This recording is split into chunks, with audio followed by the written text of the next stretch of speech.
Most of you show, do right? action. Okay. And Airs 5, 4, 3. So does it take a lot longer? You're good at this. You must have worked at television. I must have. When they give My you name is stuff, Summer, you for have those to of you get who it don't everybody know, gets and it. I am an Arbonne consultant. Paperwork. And I'm actually here to not only share products, but launch Miss Michelle, who is joining my team, and I'm very, very excited about that.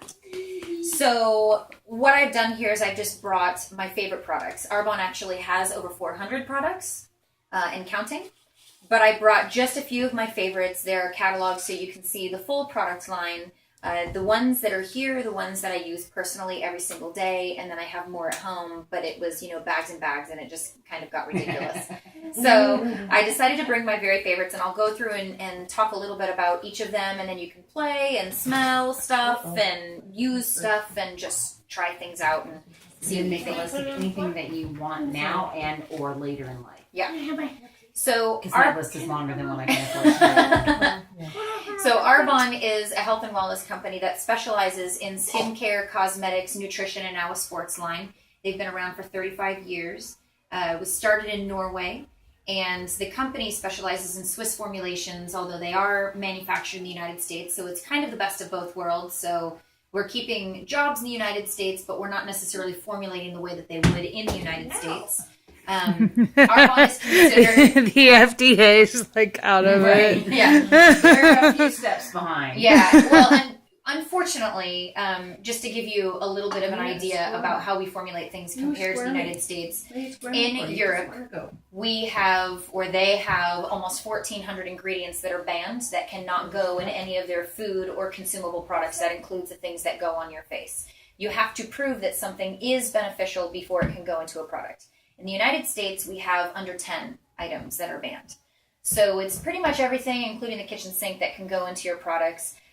There are also 3 different lines or types of lines that you see in the United States. You have your basic retail or your grocery store brands. These are the things that you see at Target, like the Oil of Olay, Revlon, Maybelline, things like that. Great color and definitely very affordable, but they are loaded with lead and toxins. There's animal testing involved. There's petroleum-based products. There are a lot of mineral oils and things that cause just all sorts of irreparable damage to the system, not only with toxins, but even the skin, not allowing the skin to breathe, things like that. Then you also have your department store brands, which are considered premium brands. So they're a little higher priced. Their formulations are a little bit better. Some of them follow a pseudo-European directive where they don't put a lot of the junk in them, and they have great pigments and options. Does he want to go out and play with Mike?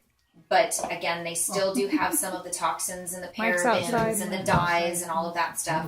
And then you have the Swiss formulated products, which are all considered prestige brands. And the prestige brands are all, again, Swiss formulated. La Prairie is probably one of the most popular, but it is about $800 for a bottle of moisturizer. La Prairie. La Prairie? Yeah, it's a Swiss formulated. All the Swiss brands are considered prestige brands. They're kind of the cream of the crop. So Arbonne is considered a prestige brand. Why is it? Because the Swiss formulated, it's formulated different than the way that they do it in the United States and even some European companies. You have to prove that something is beneficial before it can go into the product line. And they adhere to a product no-no list that is almost 1,400 ingredients long. And in the United States, they have about 9 or 10. So there's a big difference in the formulations. Wow. Everything here is plant-based. It's vegan. It's gluten-free. And oddly enough, that does make a difference even with skincare, because some people have celiacs and such high sensitivities to gluten and certain products that they can't even have it on their skin. So all of these don't have anything like that. There's no fragrances except botanically based fragrances. So the fragrances that you do smell from the cosmetics are all derived from plant sources. They're not added perfumes. There are no dyes, parabens, any of the nasty stuff that we're used to hearing about all the time. An interesting little factoid is that it takes about 23 seconds for the skin to absorb the toxins that we put onto our system or onto our body. Not all of them make it into the bloodstream, but a decent percentage do. And on average, people leave the house with about 600 toxins in their system because of the products that they put on every single morning. And a lot of these toxins are found in the blood work of cancer patients, which is why people are becoming a lot more aware of these things. So as far as the price point is concerned, Arbonne is comparable to a department store brand, not a grocery store brand. Oh wait.